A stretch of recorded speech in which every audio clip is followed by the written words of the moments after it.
I dreamt my household consisted largely of objects manufactured by people I would never meet or know, and some of these objects dangled down from the ceiling, while others towered dizzily upwards from the floor. If most of them stayed where I left them, as if dozing in embryonic thought, still others came with features conducive to movement, making them appear more endearingly alive as they powered up and off in search of excitement. An hour's diversion, no harm in that.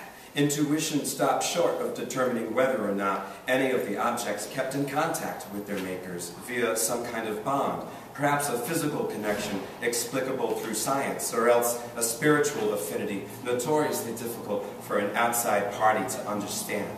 But the more I gave it thought, the more it seemed to me believable. A silver line, a souvenir, a sieve of relation, meaning to release something lovingly, means always remaining tied to it. As to be somewhere completely means never having to leave. I thought to figure out how many presences collected around me at that moment. Did they possess consciousness? Would they cooperate? Should I expect a new kind, or the mundane damages? Everywhere I might be now in light of where I've been. I dreamt I held out my hand, and before long a banana flew up from the industrious parenthesis of Costa Rica and provided for that hand before it knew it wanted. Start slow, be consistent, and your levels will increase. I dreamt the will of manufacturers to produce goods was shed from those goods long after they were made. All the windows overlooking a landfill or production site. The more I gave it thought, the more it seemed to me obvious, also touching. Whoever built that warehouse across the way built it thinking someone would one day look at it and wonder.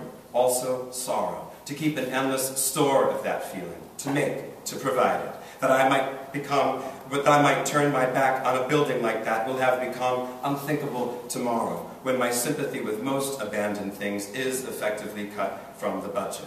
I dreamt in increments of 3, 5, and eventually 10. Not the way the objects at hand rubbed me, but more the way those beyond me made me pang for them there. I might even say the walls, the floors, the plush carpets unrolled on the floors and the furniture, the refrigerator and any item in it, nautical tchotchkes and the curtains clamped tight as August caw-hogs to optimize my output.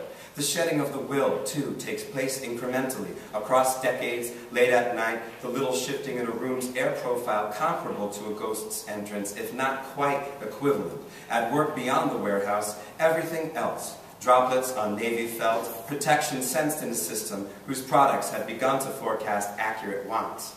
I dreamt of body's indentation beside me on the mattress, vanishing as the presence found the door through a film adaptation of silence. Child with gifts for ravens in pockets. Lady affianced to alien abduction.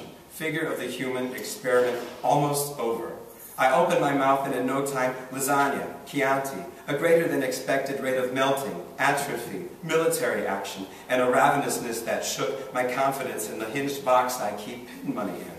The rumble of it recalls the convulsion Plato says the gods sank Atlantis with to chasten its inhabitants, whose vast majority descended from Poseidon and one of the island's earthborn shepherdesses.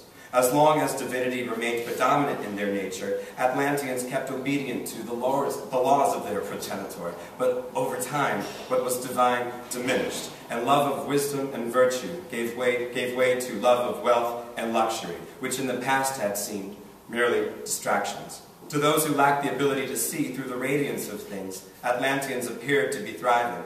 Palaces, baths, mines rich in orichalcum, herds of elephants, vineyards, orchards, access to upwards of a dozen sherbets, the chance to astonish house guests with golden oblongs and lozenges, to watch as vampires turned mortal.